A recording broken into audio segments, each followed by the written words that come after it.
riding Metro Rail in LA for the first time.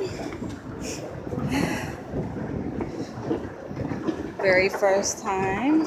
Kind of reminds me of New York City subway. But let's see how different or the same it is. This looks like it's underground.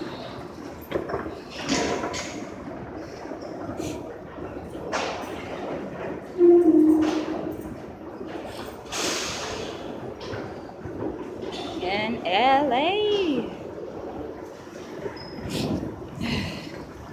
Well, the people move a lot slower here than New York City. A lot slower.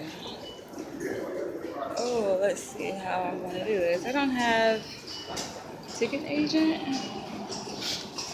Looks like I'm about to go back upstairs to get changed. Because we don't have a ticket agent, looks like. That's not good.